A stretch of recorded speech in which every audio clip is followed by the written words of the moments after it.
At my college graduation dinner, surrounded by family at the fanciest steakhouse in town, Grandpa Walter raised his champagne glass. "Ansel, my boy, how are you enjoying the $850,000 education fund I set up for you?" The room froze. I stared at him, confused. "What fund, Grandpa?" My Aunt Margaret's fork clattered onto her plate. Mom's face drained of all color. Dad's hand trembled around his wine glass. Grandpa's smile vanished. "The trust fund I created when you were born. The bank says it's been steadily withdrawn."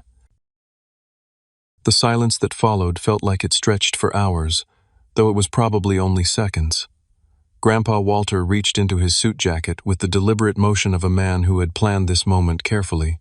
He pulled out a thick manila envelope and placed it on the white tablecloth between the wine glasses and bread plates. 22 years ago, he began, his voice steady but carrying an edge I'd never heard before.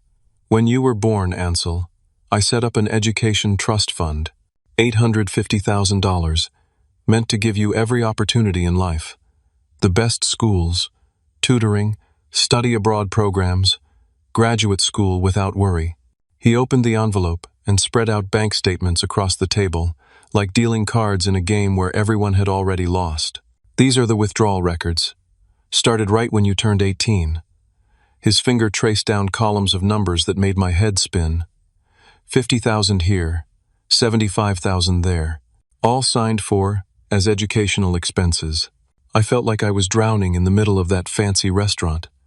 My mind raced back through the past 4 years, the overnight shifts at the warehouse that left me too exhausted to study properly, the second job at the coffee shop where I'd do homework between customers, the third job tutoring high school kids on weekends when my classmates were at parties, the $120,000 in student loans that would follow me for the next 20 years.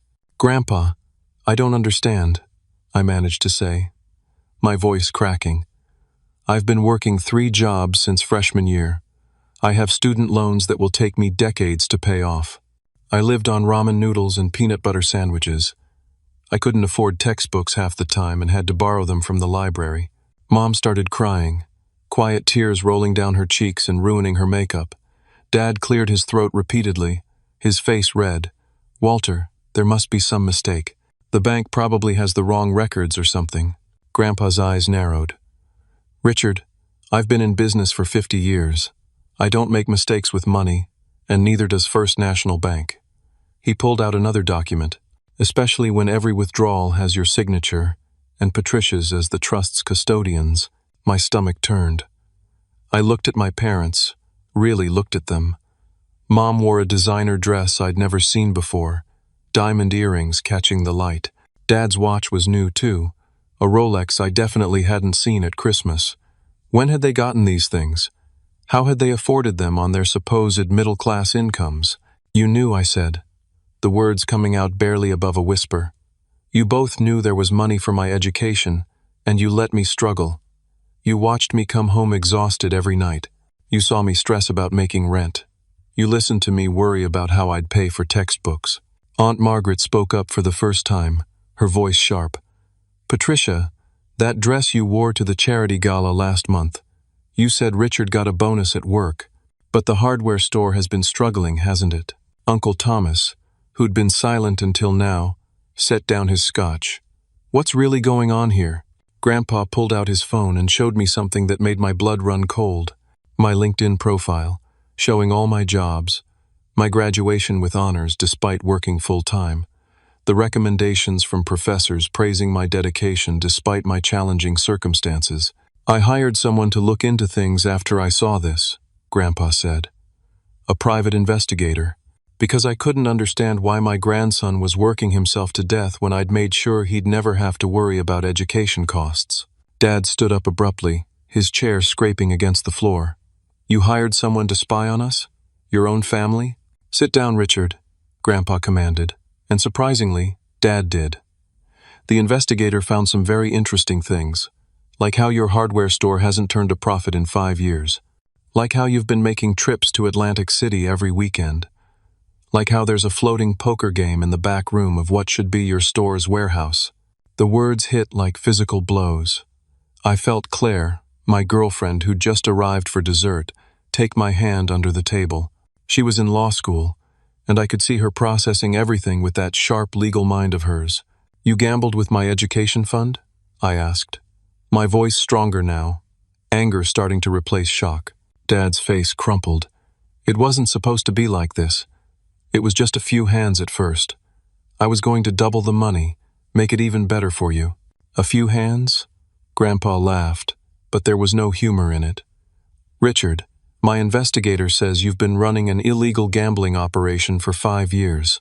The hardware store is just a front. You've been using your son's future as your bankroll. The other diners were starting to stare. Our family drama was becoming dinner theater for the whole restaurant. Emma, my 16-year-old sister, looked between our parents with wide, frightened eyes. Mom? Dad? What's happening? I thought about all the times Emma had gotten new things while I'd made do with second-hand everything. The private tutors she had while I struggled alone. The promise of a car for her 17th birthday while I still took the bus. It all made 6 cents now. How much? I asked, my voice flat. How much of my $850,000 did you steal? The word hung in the air like a blade. Steal. That's what this was. Not borrowing, not mistaking, not misunderstanding. Theft. From their own son. Mom finally spoke, her voice barely audible. We were going to pay it back. Every penny. Richard had a system. He said he couldn't lose. Every gambler says that, Patricia, Aunt Margaret said coldly. How much is left? Nothing, Dad admitted. And the word hit me like a physical blow. It's all gone. The word nothing echoed in my head like a bell that wouldn't stop ringing. $850,000. Gone. Evaporated into poker chips and bad bets while I'd been sleeping 3 hours a night trying to keep up with work and school. Aunt Margaret stood up, her jewelry catching the light as she moved. I knew something was wrong. Patricia, when you showed up at the country club with that new Hermes bag, claiming Richard's business was doing well, I wondered. When you enrolled Emma in that $30,000 a year private school while Ansel was working at a warehouse, I wondered more. You don't understand, Mom said, her mascara running in black streams. We didn't mean for it to go this far. How far did you mean for it to go? I asked. When you took the first 1,000, the first 10,000? When you watched me skip meals to save money? Emma was crying now too, but they were different tears than Mom's. That money you've been spending on me, she said slowly, my private school, my tutors, my dance classes, it was all Ansel's money? Dad tried to reach for her, but she pulled away. Sweetheart, we were providing for our family. By stealing from your son. Grandpa's voice boomed across the restaurant. Several servers had stopped what they were doing, frozen in place by the unfolding drama. Uncle Thomas, who'd been a prosecutor for the state for 15 years, had been unusually quiet. Now he spoke with the careful precision of someone who'd seen too many family crimes. Richard, Patricia, what you're describing isn't just family drama, it's criminal fraud, embezzlement. As custodians of that trust, you had a fiduciary duty.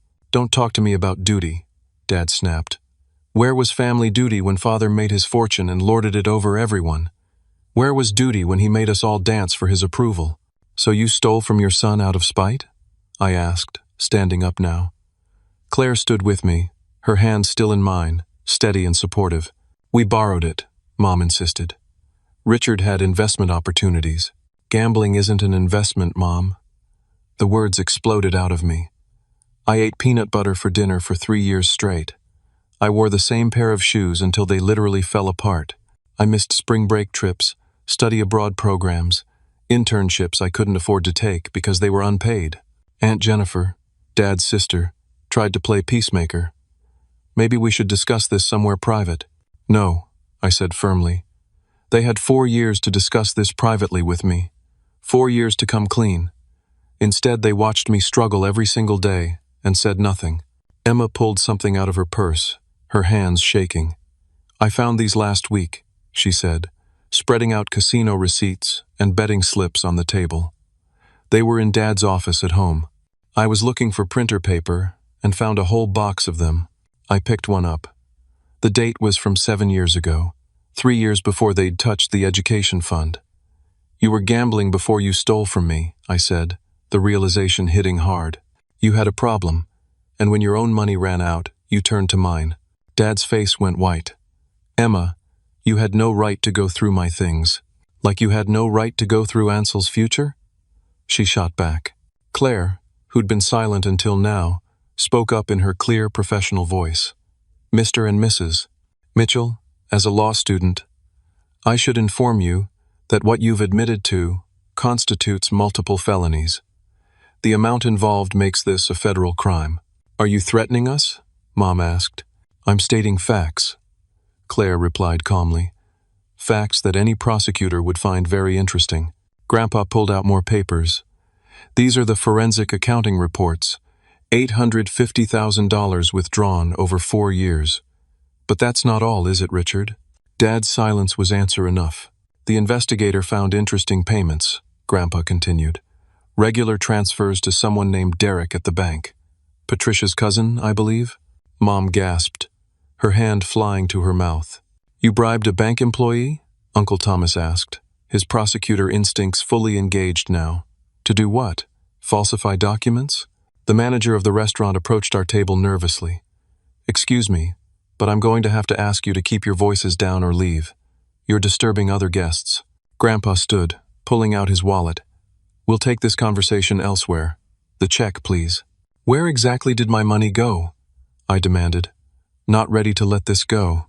I want a full accounting. Every dollar.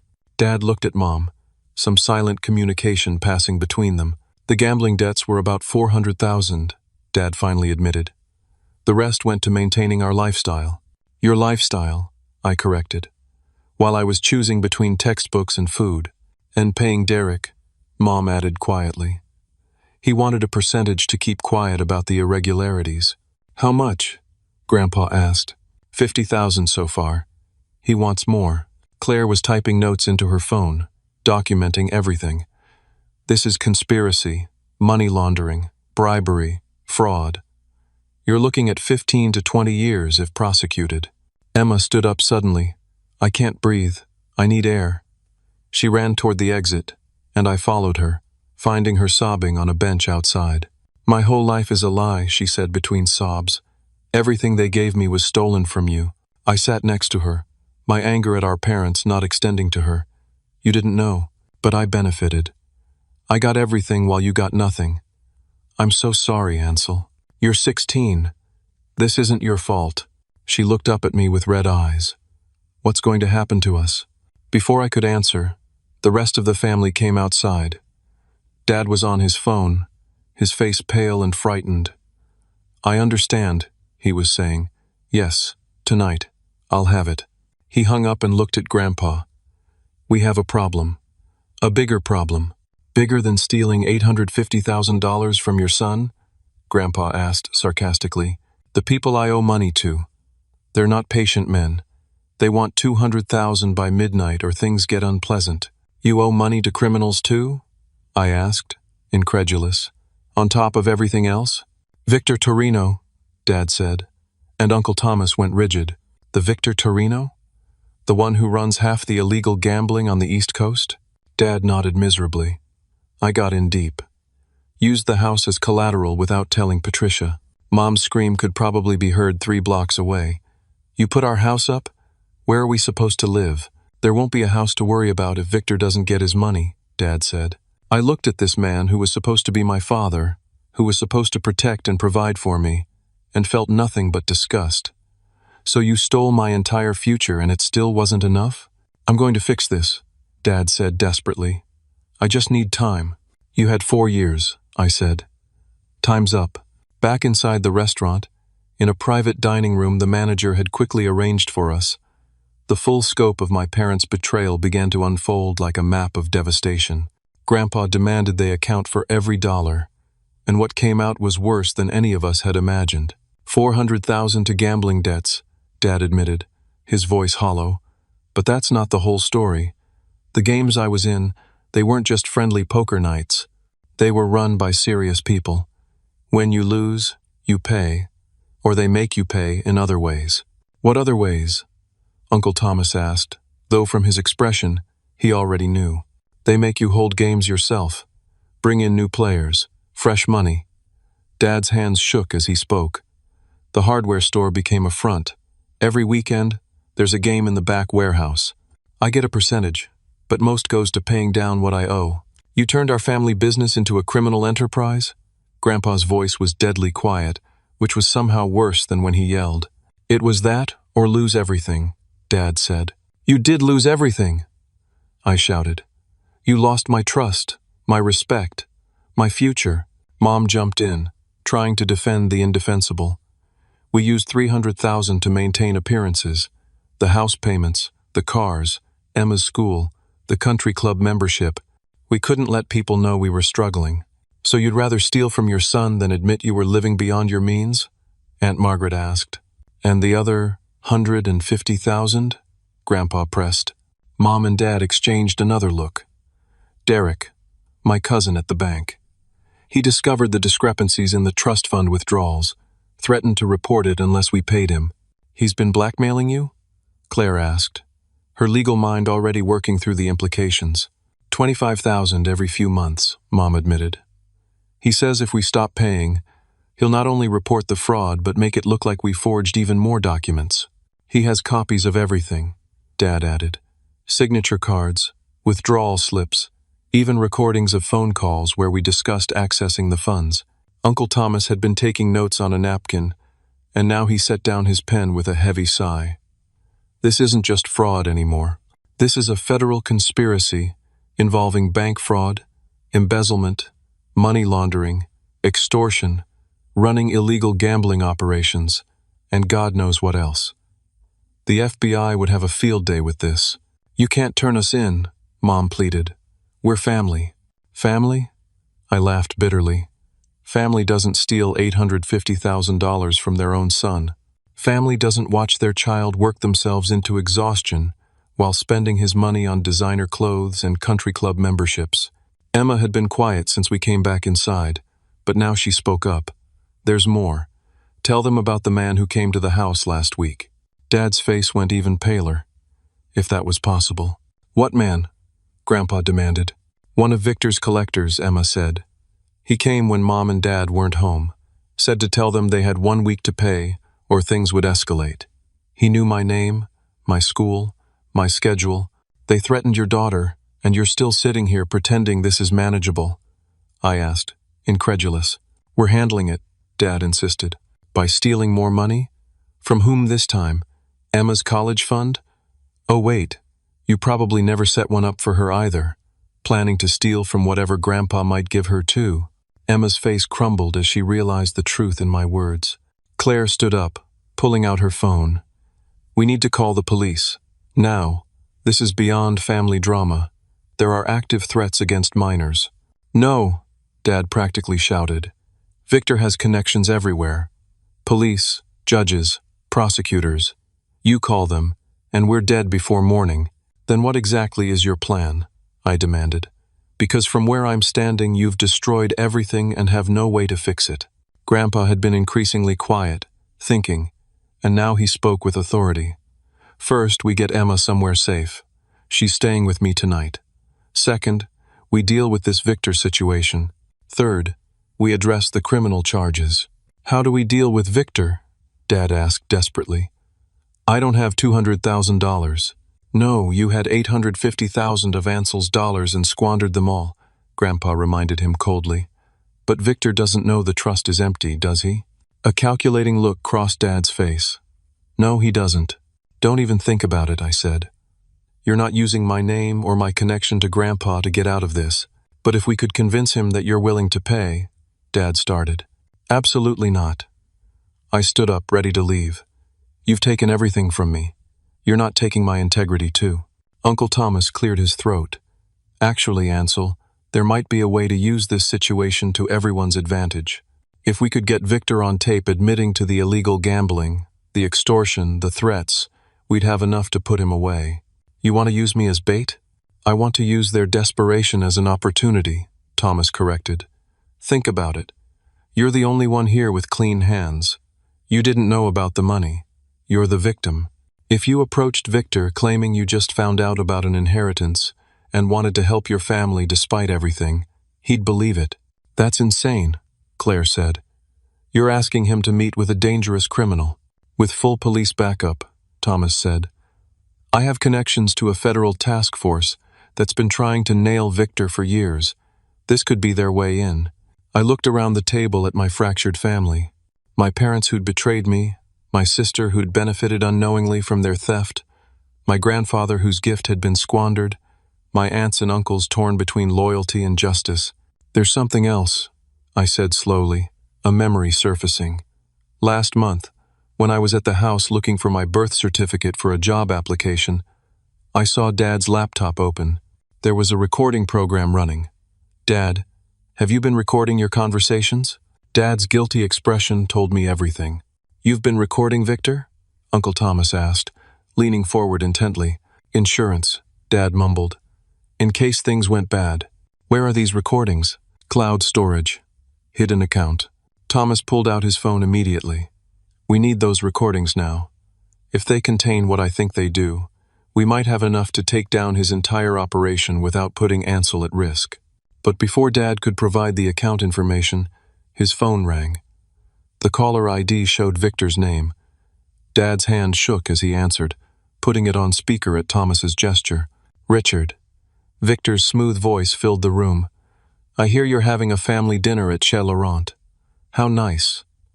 I hope you're discussing my money. Victor, I told you, midnight. Plans change.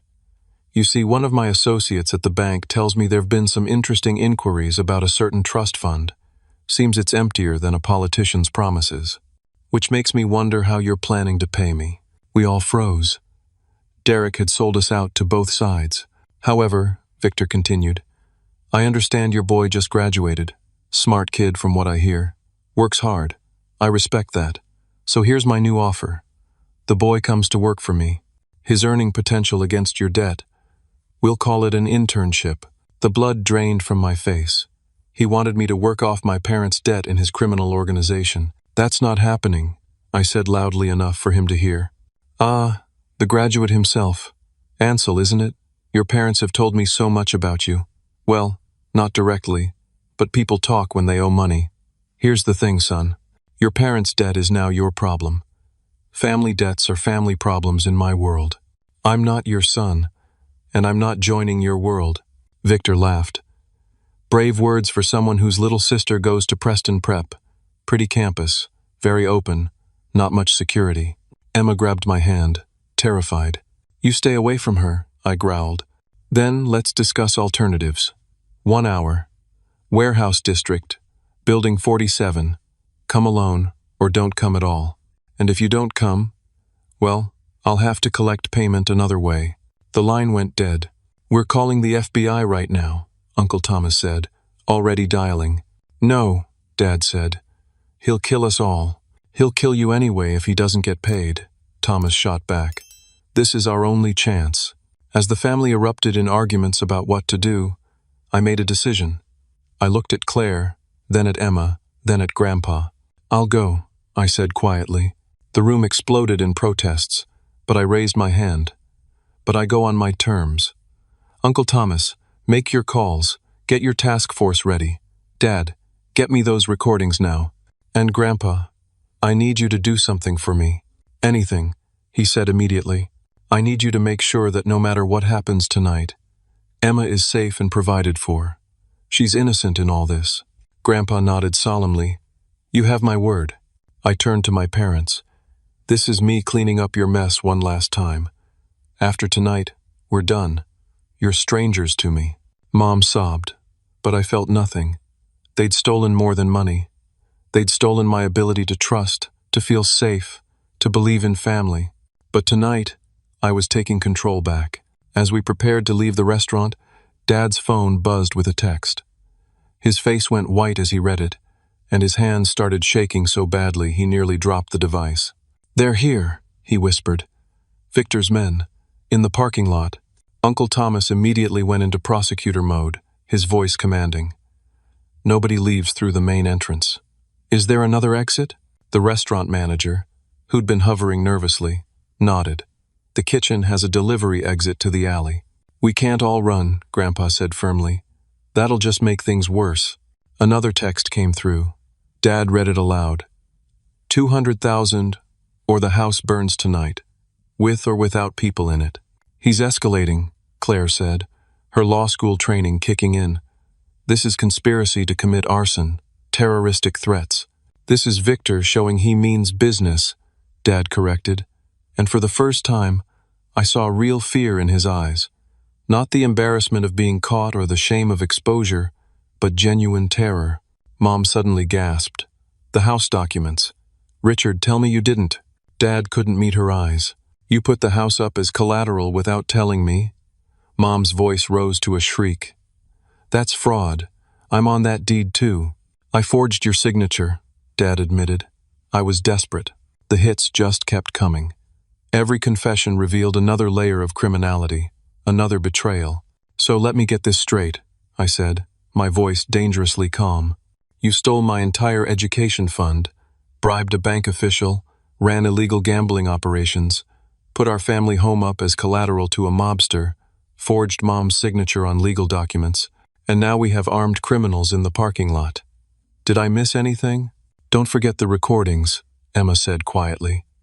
Dad has recordings of everything. That's when Aunt Margaret stood up, smoothing down her dress with practiced calm. I think it's time I made a phone call. Margaret, this isn't the time for your society connections, Mom snapped. Margaret smiled, but it wasn't a pleasant expression. Patricia, you always did underestimate me. She pulled out her phone and dialed a number from memory. This is Agent Margaret Willis. Authorization, code 7 Alpha 9. I need an immediate response team at Chez Laurent restaurant. We have a situation involving the Torino organization. The room went dead silent. Agent? Dad stammered. Margaret hung up and faced the family. FBI. I've been undercover for 6 months investigating Victor's organization. The country club membership, the charity galas, all of it was cover to get close to the wives and girlfriends of his associates. You're a Fed? Mom asked, incredulous. Have been for 15 years. The ditzy society wife routine was just that, a routine. She turned to me. Ansel, I'm sorry you got caught up in this. Your graduation dinner was supposed to be a celebration, not a sting operation. Wait, Grandpa said slowly. You knew about the missing money? I suspected. When Richard started showing up at the same events as Victor's money men, when Patricia suddenly had expensive tastes their supposed income couldn't support, I started investigating. I contacted Walter last week with my suspicions, which is why he brought the bank statements tonight. You set us up? Dad accused. You set yourself up when you stole from your son. Margaret shot back. I just made sure there'd be witnesses and documentation. Claire grabbed my arm. Ansel, this changes everything. With an FBI agent involved, you don't have to meet Victor. Actually, he does, Margaret said, but not alone and not unprotected. This is the opportunity we've been waiting for. Victor's never this exposed, never this desperate. He's making mistakes. Another text arrived, this time with a photo. It showed our house from the street, with a red gas can visible in the foreground. The message read, 1 hour, tick-tock. Emma started crying again, and even I felt my resolve wavering. This was beyond family drama now. This was life and death. Here's what's going to happen, Margaret said, taking charge. Ansel, you're going to wear a wire. You'll go to the meeting, but my team will be positioned around the warehouse. The moment we have enough evidence, or if there's any danger, we move in. What about the house? Mom asked. We have agents moving to secure it now, Margaret assured her. Victor's crew there is about to have a very bad night. Uncle Thomas had been on his phone, and now he looked up. I've been in touch with the federal prosecutor's office. They've been building a RICO case against Victor for 3 years. This could be the break they need. And my parents? I asked. What happens to them? Margaret's expression softened slightly. That depends on their cooperation. The gambling, the theft, the fraud, those are serious charges. But if they testify against Victor and Derek, provide those recordings Dad mentioned, they might avoid prison. Might? Mom wailed. You stole $850,000, Margaret reminded her. That's not a parking ticket. Dad had been silent, but now he spoke up. The recordings. They're not just of Victor. I recorded everyone. Other players, cops on his payroll, even city officials who came to games. Thomas's eyes lit up. That's gold. That could bring down the entire organization. It could also get us killed, Dad pointed out. You're already on that list, Margaret said bluntly. Your only way out is through. Grandpa, who'd been processing all of this, finally spoke. Margaret, how long have you known about the trust fund theft? Suspected for 2 months. Confirmed last week when I accessed the bank records through a federal warrant, she admitted. I'm sorry, Walter. I wanted to tell you, but I couldn't blow my cover. And Claire? I asked, suddenly suspicious of everyone. Are you an agent too? Claire looked genuinely hurt. No, I'm exactly who I said I am. Your girlfriend who happens to be in law school and is now watching her boyfriend's life turn into a crime thriller. A crime thriller where I'm the bait, I said bitterly. The hero, Margaret corrected. You're the only innocent person in this mess. That makes you the hero. Another round of texts came through, these to multiple phones. Victor was escalating, sending messages to Mom, Emma, even Grandpa. He's panicking, Margaret observed. That's good. Panicked criminals make mistakes. Panicked criminals also kill people, Dad pointed out. Margaret pulled me aside while the others argued about next steps. Ansel, I need you to understand something. Your parents are going to face consequences regardless. But how this ends, whether more people get hurt, whether Emma stays safe, that depends on what happens in the next hour. So no pressure, I said sarcastically. I know this isn't fair. None of it is. But you have a chance to turn your parents' crimes into something positive, to take down a major criminal organization, to protect other families from what yours went through. I looked over at Emma, young and terrified, her whole world crumbling. At Claire, steady and supportive, despite being dragged into this nightmare. At Grandpa, whose generosity had been perverted into criminality. At my parents, who'd chosen greed and addiction over their own children. I'll do it, I said. But I have conditions. Name them. Emma goes with Grandpa immediately. Somewhere safe, somewhere Victor can't find her. Done. Claire stays here with federal protection. Agreed. And my parents tell me everything. No more lies, no more secrets. Every crime, every debt, every person involved. Margaret nodded. We'll need that for the investigation anyway. I walked back to the group. Dad, give me access to those recordings now. Dad pulled out his phone, his fingers fumbling with the password. The account is under a fake name, Michael Stevens. As he transferred access to Margaret and Thomas, I saw the file list. Hundreds of recordings over 5 years. My father had been documenting his own descent into criminality, creating evidence of his destruction of our family. There's something else, Dad said quietly. Victor doesn't just run gambling. The warehouse where he wants to meet, it's also where he stores other things. Drugs, weapons, stolen goods. You knew this and still got involved with him? I asked, disgusted. I didn't know at first. By the time I found out, I was in too deep. Margaret was typing rapidly on her phone. This changes our approach. If that warehouse is what you say, we need a full tactical team. She looked at me. Are you sure about this? Before I could answer, my phone rang. Unknown number. Answer it, Margaret instructed. On speaker. Hello? Ansel. Victor's voice was smooth, controlled. I hear you're having quite the family discussion. Your Aunt Margaret is very interesting, by the way. Did you know she had lunch with my associate's wife last week? Margaret went rigid. He knew who she was. Here's what's going to happen, Victor continued. You're coming alone. No wires, no backup, no federal agents. Just you and your family's debt. If I see anyone else, if I even suspect anyone else, your sister's school has a gas leak tomorrow. Your grandfather's house has an electrical fire. Your girlfriend has a tragic accident. Do you understand? I understand, I said through gritted teeth. Good boy. 45 minutes. Don't be late. The line went dead. He made me, Margaret said grimly. This just got a lot more complicated. We're calling it off, Claire said immediately. It's too dangerous. If we call it off, he follows through on his threats, I pointed out. Not if we arrest him first, Thomas suggested. On what grounds? Threatening phone calls he'll claim never happened? Margaret shook her head. He's too smart for that. I made a decision that I knew would change everything. I'm still going. But we do it my way. Everyone started protesting at once, but I held up my hand. Victor thinks he has all the cards, but he doesn't know about Dad's recordings. He doesn't know I have nothing left to lose.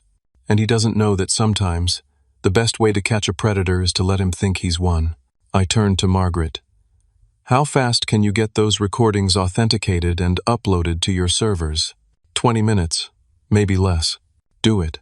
Thomas, can you get state police to Emma's school and Grandpa's house without making it obvious? Already on it, he said, dialing.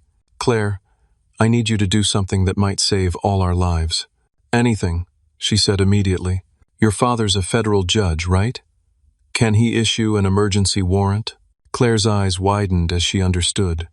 For the warehouse, if we have probable cause. Which Dad's recordings provide, Margaret added, catching on. We could have teams in place before you even arrive. But Victor will see them, Dad protested. No, I said, he won't. Because they'll already be inside. The private dining room became a war room as I laid out my plan. For the first time in my life, I wasn't the victim of my parents' choices. I was taking control. Victor expects me to come alone and desperate, I began. So that's what he'll see. A recent graduate who just learned about family money trying to save his parents despite everything they've done. But you'll be wired, Margaret insisted. No, I won't. He'll check for that. But what he won't check for is this. I pulled out my phone and showed them an app I'd downloaded months ago for recording lectures. It uploads directly to the cloud in real time. Completely invisible. Just a phone in my pocket. That's not admissible in court, Uncle Thomas pointed out. It doesn't need to be. Dad's recordings are admissible. Mine just need to give you real-time intelligence and probable cause to move in. Claire was already on the phone with her father. Dad, I need an emergency warrant. Yes, now. I'll explain later. Margaret was coordinating with her team. I need surveillance on Warehouse 47, but stay invisible. Suspects believe the meeting is one-on-one. Dad pulled me aside, and for the first time all night, I saw genuine remorse in his eyes. Ansel, I know I have no right to ask, but please be careful. I've already destroyed your past. Don't let me destroy your future too.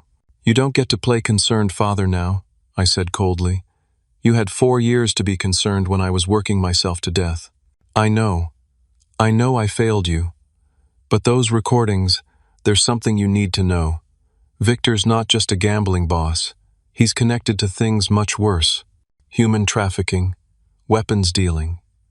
There are recordings of him discussing murders. My blood chilled. And you kept dealing with him? I tried to get out. That's when the threats started. When he found out about the trust fund through Derek, he saw it as his golden ticket. Derek, I said, remembering. He's the key to this. He's playing both sides. Margaret overheard. We have agents picking him up now. He'll crack under pressure. Bankers always do. Emma came over and hugged me tightly. Please don't go. We can figure out another way. There is no other way, Em. But I promise you, after tonight, you'll be safe. Grandpa will take care of you. Grandpa nodded firmly. Emma's under my protection now. I've already called my security team. She'll be at my estate within the hour. What about MIT? Emma asked. Will I still be able to go to college? That's my concern now, Grandpa said. Your education won't be held hostage to your parents' crimes. I felt a pang watching Emma get the protection and support I should have had. But I pushed it aside. This wasn't about me anymore. It was about stopping a cycle of destruction. Margaret returned from her phone calls. We have a problem. My surveillance team just reported that Victor has at least 15 men at the warehouse. This isn't just a meeting. It's an ambush. He never intended to let me leave, I said, understanding dawning. He plans to use you as leverage to get more money from Walter, Thomas realized. Kidnapping, extortion. He's going all in.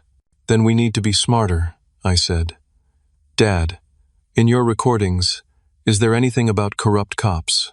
Dad nodded, pulling up files on his phone. Detective Ray Morrison, Sergeant Paul Banks, Lieutenant Michael Torres. They're all on Victor's payroll. Send those files to Margaret now, I ordered. If they're part of the ambush, we need them arrested simultaneously. Margaret's expression grew impressed. You're thinking like an agent. I'm thinking like someone who's been underestimated his whole life, I corrected. Claire's father had come through with the warrant.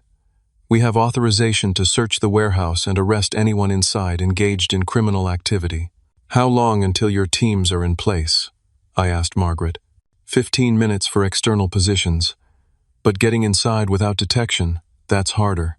What if they were already inside when Victor's men arrived? I suggested. The warehouse has been closed since 5, Dad said. Victor's people would have swept it. The adjacent buildings? I asked. Margaret's eyes lit up. The warehouse shares walls with 2 other buildings. If we could get teams inside those, do it, I said.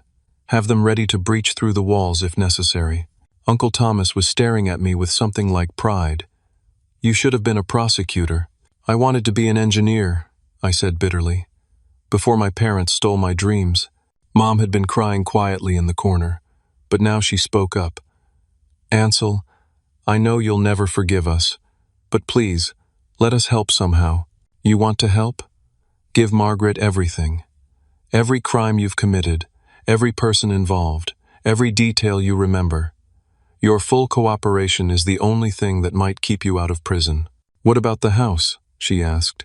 The house you put up as collateral with a forged signature? I laughed bitterly. That house is gone either way. My phone buzzed. Victor again. 30 minutes, boy. Don't keep me waiting. He's getting impatient, Margaret observed. That's good. Impatient people make mistakes. I looked around the room at my fractured family, my supportive girlfriend, the FBI agent who'd been hiding in plain sight. Whatever happens tonight, I want you all to know something. I'm not doing this for any of you. I'm doing it for every other kid whose parents might gamble away their future. For every family Victor has destroyed. For Emma, so she doesn't grow up under this shadow. You're doing it because it's the right thing, Claire said softly. That too, I admitted. Margaret handed me a business card. This has a panic word. If you say, thunderstorm, in any context, we move in immediately. What if he finds it? Tell him it's your lawyer's card.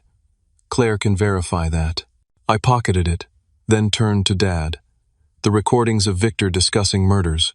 Give me the details. Dad pulled up a file. 3 months ago, he was drunk, bragging about handling a problem in Newark, a bookie who was skimming. He described it in detail.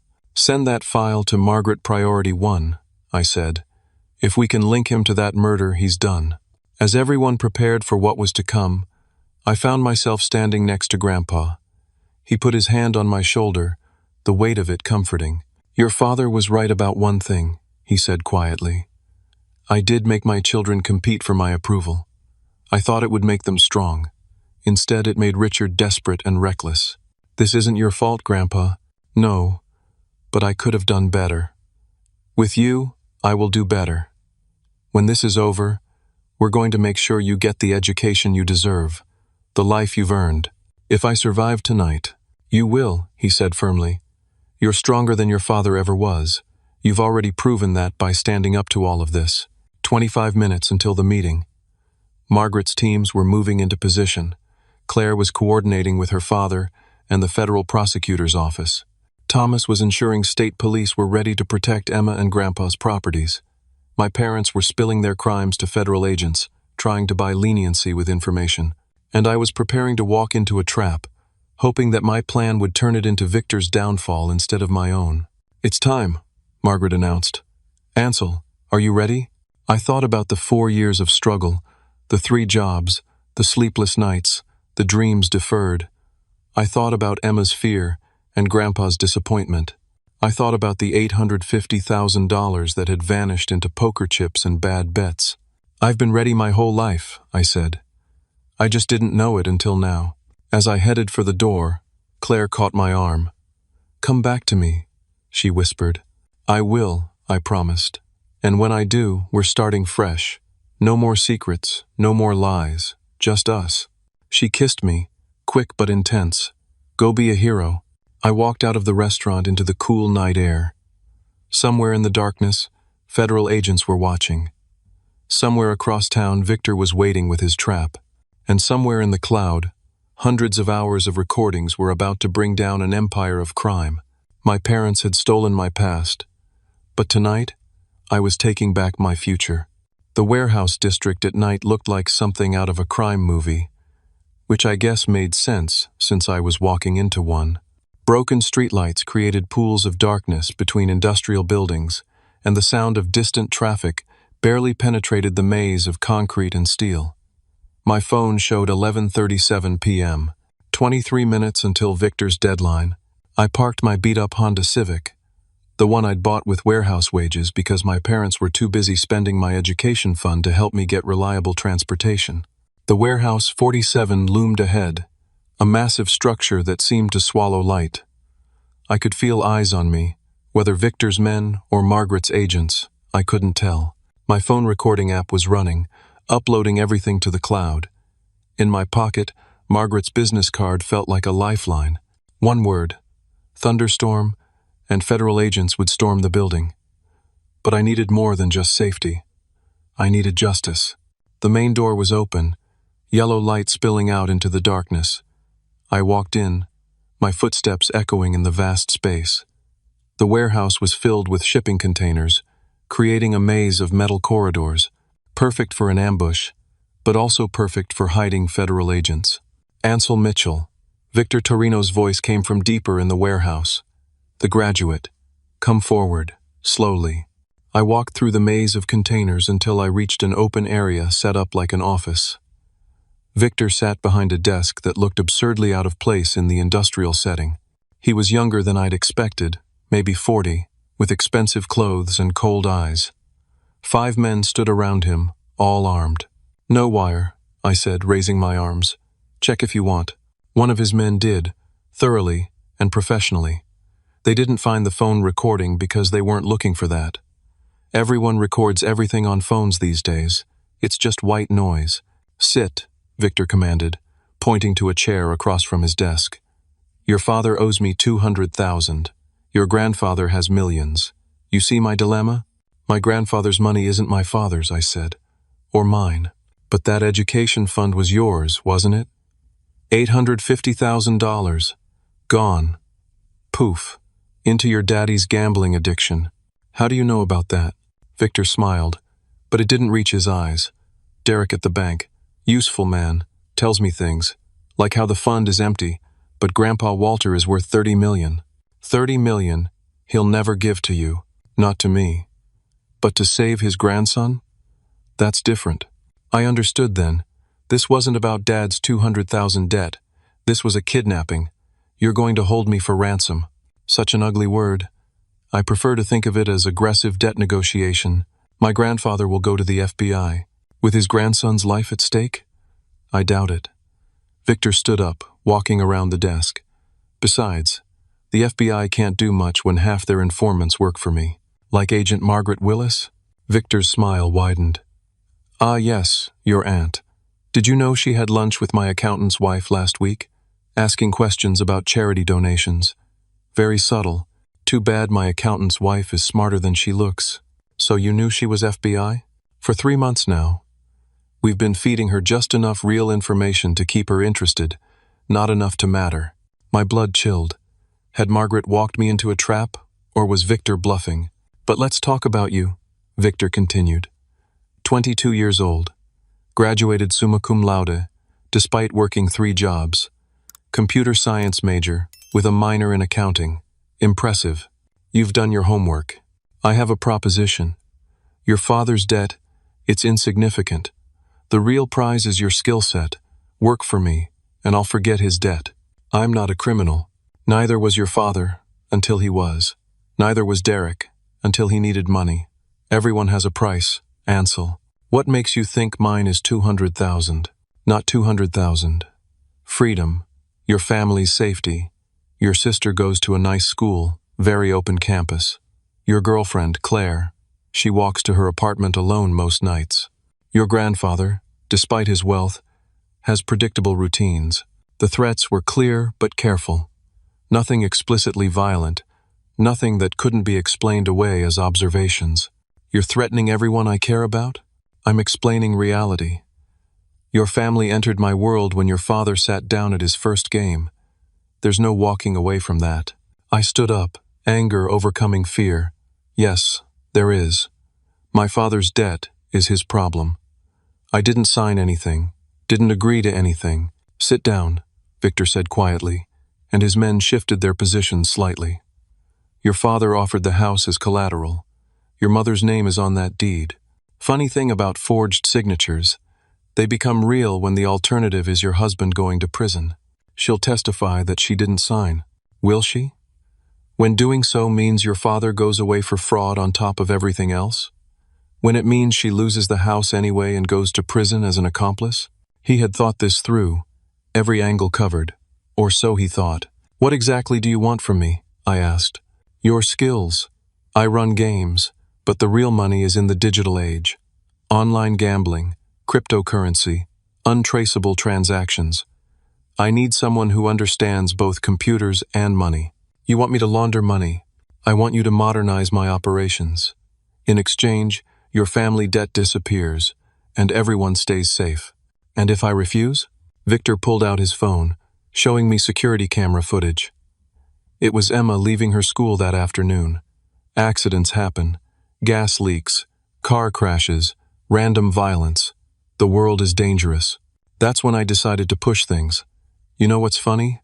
My dad recorded everything. Victor's expression didn't change, but his men tensed. Excuse me? 5 years of recordings. Every game, every conversation, every threat. He was building insurance in case you ever turned on him. You're bluffing. I pulled out my phone, making sure to keep it visible and non-threatening. May I? Victor nodded, and I played a recording Dad had sent me.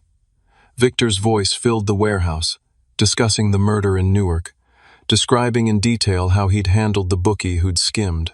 Now Victor's expression changed. Where are the rest? Somewhere safe. Here's my counter-proposal. You forget my family exists, and those recordings stay buried. Or I could just hurt you until you tell me where they are. You could, but I've already sent them to someone with instructions to release them if I don't check in by midnight. I glanced at my phone. That's in 18 minutes. It was a partial truth. Margaret had the recordings, but Victor didn't know that. You're not that smart, college boy. No? How do you think I survived 4 years working 3 jobs while maintaining a perfect GPA? I plan ahead. Victor stood up, pacing now. Those recordings could hurt a lot of people, not just me. Cops, politicians, businessmen, important people who won't appreciate exposure. Then you'd better make sure nothing happens to me or my family. That's when one of Victor's men interrupted. Boss, we've got movement outside, multiple vehicles. Victor's eyes narrowed at me. You brought friends? I came alone, just like you asked. He grabbed me by the collar. If this is a setup, it's not, I said, then added, at least not mine. That's when the lights went out. In the darkness, I heard Margaret's voice through a megaphone. FBI, this is a raid. Everyone freeze. The lights came back on, emergency power kicking in. But something was wrong. Instead of federal agents flooding in, Victor's men were taking defensive positions. They'd been ready for this. Did you really think I didn't know? Victor laughed. Your aunt's been under surveillance for weeks. We knew this was coming. But then Dad walked in. Not alone, but with Derek from the bank and 3 men I didn't recognize. My father, the gambling addict who'd destroyed my future, walked right into the middle of the standoff. Hello, Victor, Dad said calmly. We need to talk. Victor looked genuinely surprised. Richard? What are you doing here? Fixing my mistakes, Dad replied. Derek, tell him. Derek, looking terrified, spoke up. The recordings aren't the only thing. Richard's been working with the state police for 2 months. The games at the hardware store, they were all recorded by law enforcement. You're lying, Victor said.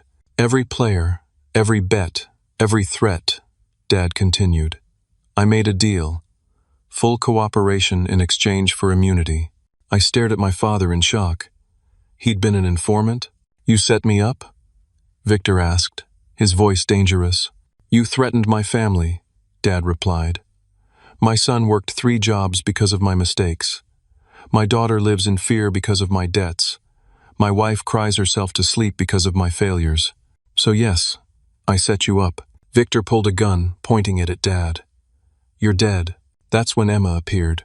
My 16-year-old sister walked out from behind a container, holding Grandpa's hand, and behind them, the real surprise, Judge Harrison, Claire's father, flanked by federal marshals. Mr. Torino, Judge Harrison announced, I have warrants for your arrest on charges of racketeering, extortion, conspiracy to commit murder, and 37 other federal crimes. You can't be here, Victor said. This is illegal. Actually, the judge replied, this warehouse is now federal property, seized as part of an asset forfeiture based on evidence of criminal enterprise. You're technically trespassing. Victor looked around, calculating. His men were outnumbered, but not outgunned. This could still go very badly. That's when Grandpa played his card. Victor, you should know that I own the company that holds the mortgage on your mother's nursing home, the one where she's getting excellent care for her dementia. Victor went rigid.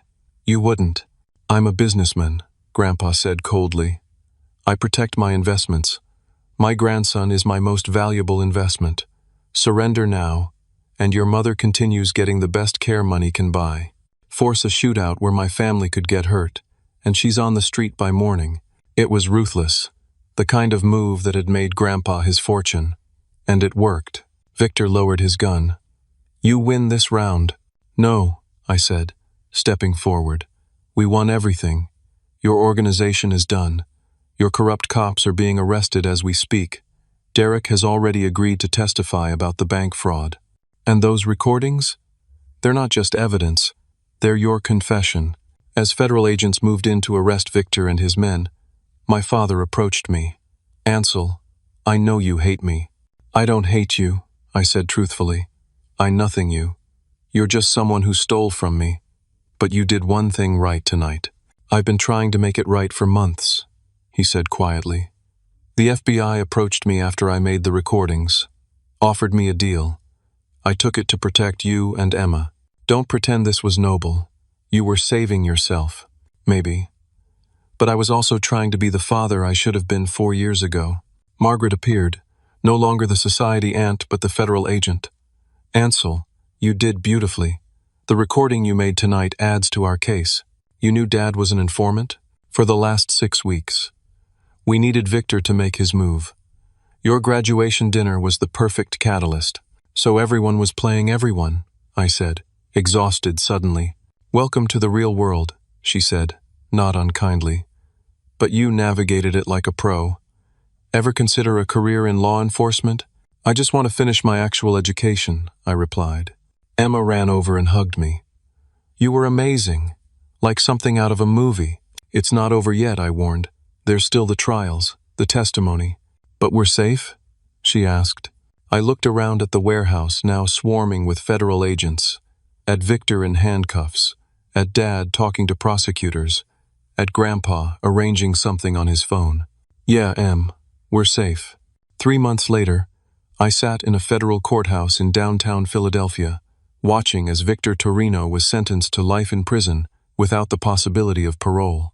The murder in Newark, combined with racketeering, extortion, and dozens of other charges, had sealed his fate. His entire organization had crumbled like a house of cards, taking down corrupt cops, dirty politicians, and crooked businessmen across 3 states. Dad sat 2 rows behind me. He'd kept his immunity deal by testifying in 15 separate trials, his 5 years of recordings providing the evidence needed to convict almost everyone involved in Victor's network. He looked older, grayed by the weight of what he'd done and what he'd lost. We hadn't spoken since the night at the warehouse, and I wasn't ready to change that. Mom had pled guilty to lesser charges of fraud and conspiracy, receiving 5 years probation and 1,500 hours of community service. She'd moved in with her sister in Ohio, unable to face the shame of staying in Philadelphia where everyone knew what they'd done. The house was gone, sold to pay partial restitution to the trust fund, though it barely made a dent in what they'd stolen. Derek, the corrupt bank manager, got 7 years in federal prison and would never work in finance again. His testimony about how my parents had approached him, desperate and willing to pay, had been particularly damaging to their reputations. But today wasn't about them. It was about justice finally being served. After the sentencing, I walked out of the courthouse into bright September sunshine. Claire was waiting for me on the steps, having just passed her bar exam the week before. She'd been my rock through everything, attending every trial, helping me understand the legal proceedings, and reminding me that not all family betrays you because she was becoming my chosen family. "How do you feel?" she asked, taking my hand. "Free," I said simply. "For the first time in my life, actually free." Grandpa's town car pulled up, and we climbed in. He'd insisted on taking us to lunch to celebrate the end of the trials. As we drove through the city, I thought about how much had changed. Grandpa had established a new trust fund for me, this one with multiple oversight requirements and transparency measures that would make theft impossible. He'd paid off my student loans and funded my return to school for my master's degree in computer science, with a focus on financial security systems. I'd become obsessed with creating technology that could prevent what had happened to me from happening to others. Emma was thriving at a boarding school in Connecticut, far from the shadow of our parents' crimes. Grandpa had taken over as her legal guardian, and she video called me every Sunday to tell me about her classes, her friends, her normal teenage life that she'd never had before. She was healing, slowly but surely. At the restaurant, Grandpa raised his glass of wine. "To second chances and hard-won justice. To family we choose," I added, looking at Claire. "To the future," Claire contributed. We clinked glasses, and Grandpa set down his with a businesslike expression. "Now, Ansel, we need to discuss your nonprofit idea." Over the past 3 months, I'd been developing a plan for a foundation that would help families affected by gambling addiction, particularly children whose education, funds, or futures had been compromised by their parents' addiction. I wanted to call it the Second Chance Foundation. "I've reviewed your proposal," Grandpa continued. "It's ambitious, but necessary. I'm prepared to provide the initial funding, $5 million to start." "Grandpa, that's too much." "It's not enough," he countered. "Do you know how many families are destroyed by gambling addiction every year? How many kids lose their college funds, their homes, their futures? You're not the only one, Ansel. You're just one of the few who fought back and won." He was right. During the trials, I'd met dozens of Victor's victims, families destroyed by gambling debts, children whose futures had been mortgaged for their parents' addiction. My story had made the news, and I'd received hundreds of emails from kids in similar situations, desperate for help. "I want to hire Dad," I said suddenly, surprising everyone including myself. Claire nearly choked on her water. "What?" "Hear me out," I continued. "He knows the gambling world inside and out. He knows how addicts think, how they rationalize, how they hide their problems. Who better to help identify families at risk? Who better to counsel addicts on the real cost of their choices?" Grandpa studied me carefully. "You're considering forgiving him?" "No," I said firmly. "I'm considering using him. He owes a debt that money can't repay. This is how he pays it. Every family he helps, every kid whose education he saves, that's partial payment on what he stole from me." "What about your mother?"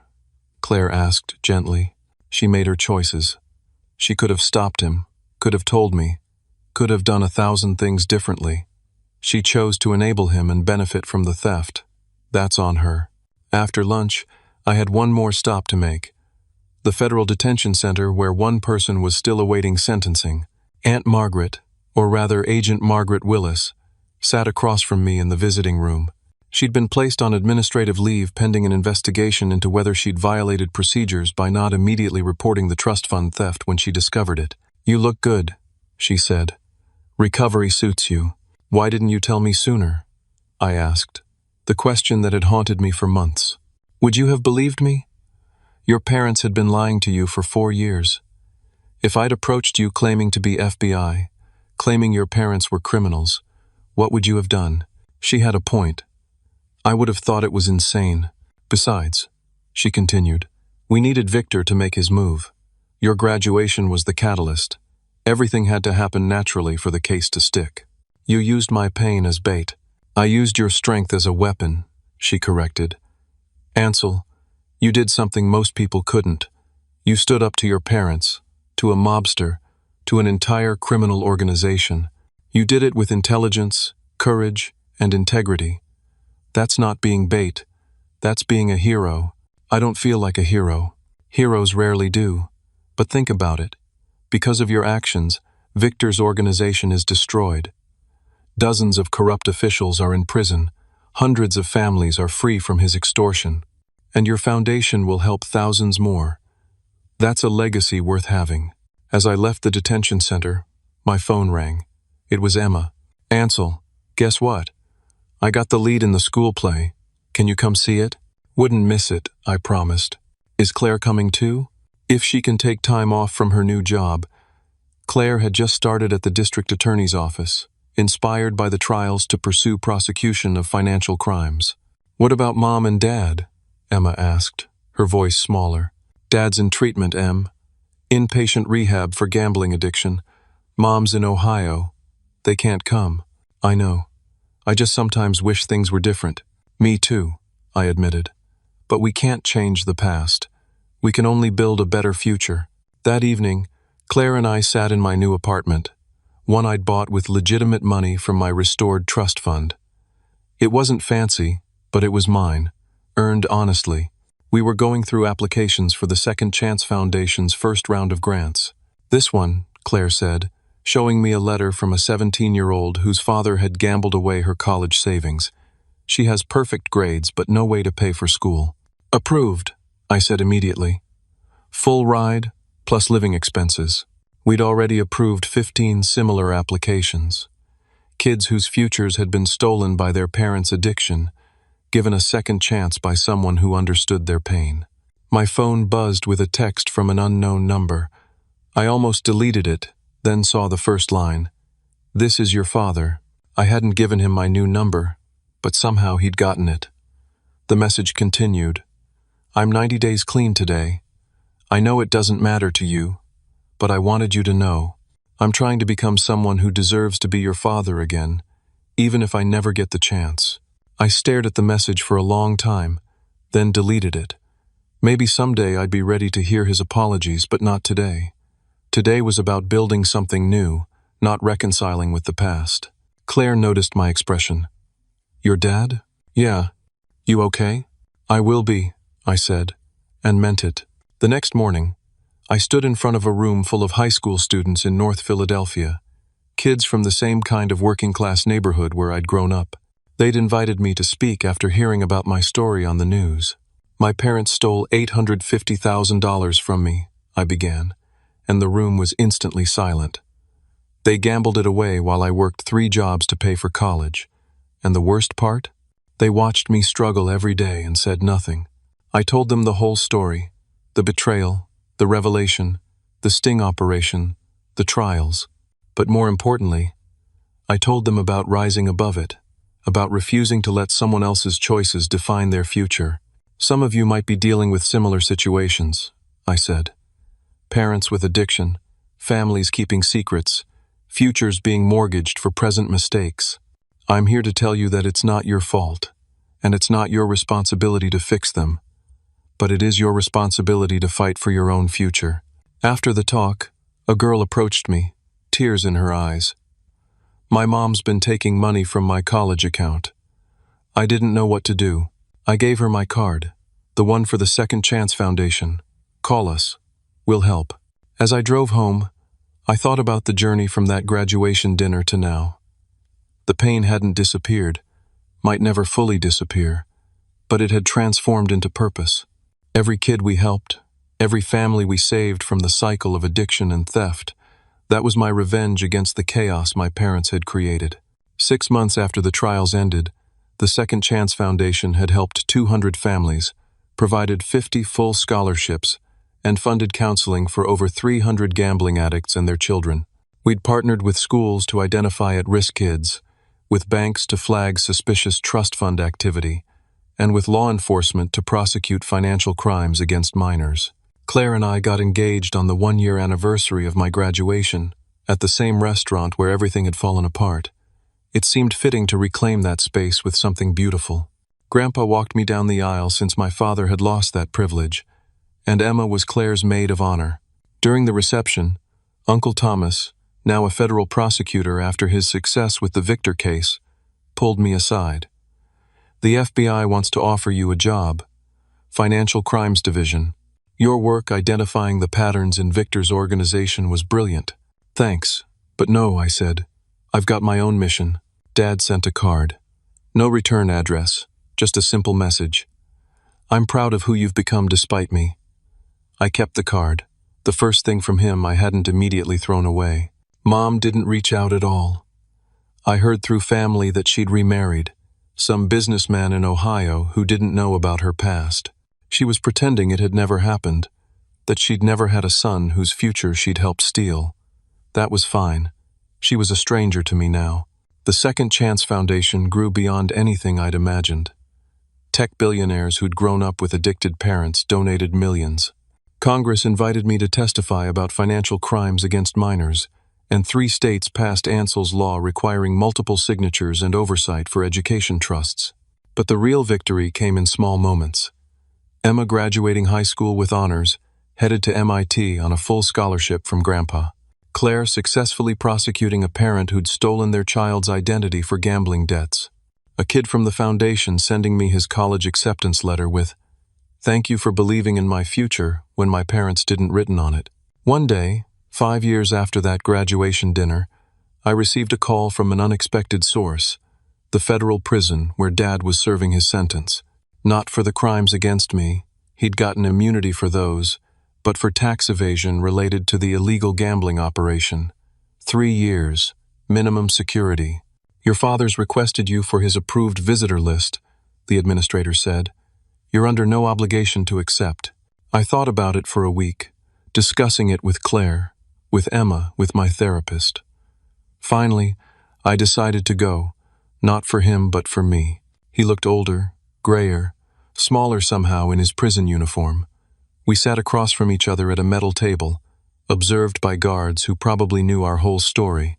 "Thank you for coming," he started. "I'm not here for you," I said clearly. "I'm here for me, to say what I need to say." He nodded, waiting. "You stole more than money," I began. "You stole my trust in family, my belief that parents protect their children, my ability to accept help without suspicion. You watched me suffer and chose your addiction over my well-being every single day for 4 years. I know, but you also inadvertently gave me something. You gave me strength I didn't know I had, purpose I wouldn't have found, the ability to help thousands of kids avoid what I went through. So I don't forgive you, but I do thank you for making me who I am." "I follow the Foundation's work," he said quietly. "Every kid you help is a reminder of what I took from you. Good. Live with that. Make it drive you to be better." I stood to leave, then turned back. "Emma asks about you sometimes. When you get out, if you stay clean, maybe we can discuss supervised visits with her. Maybe." Hope flickered in his eyes. "I'll earn it. We'll see." As I walked out of the prison into bright sunshine, I felt the last chains of my past fall away. The story that had started with betrayal and theft had become one of triumph and purpose. $850,000 had been stolen from me, but what I'd built in response was worth infinitely more. The Second Chance Foundation now operates in all 50 states. We've helped over 10,000 families, provided millions in scholarships, and successfully lobbied for federal protection of education trusts. Every year on my graduation anniversary, we hold a gala raising money for kids whose parents chose addiction over their futures. And every year, I tell my story again, not as a victim but as a survivor, not as someone who lost everything but as someone who found their purpose in the ruins of betrayal, because that's the ultimate revenge against those who try to steal your future. You build a better one anyway, and then you help others do the same. What would you do if you discovered your parents had stolen your entire future? Would you seek revenge, justice, or redemption? Share your thoughts in the comments below, and if this story moved you, please like this video, Subscribe to our channel for more powerful true stories, and share this with someone who needs to hear that betrayal doesn't have to define your destiny. Thank you for listening to my journey from betrayal to triumph. Remember, your past may shape you, but it doesn't have to limit you. Sometimes the greatest gifts come disguised as the deepest wounds. Until next time, keep fighting for your future, no matter who tries to steal it from you.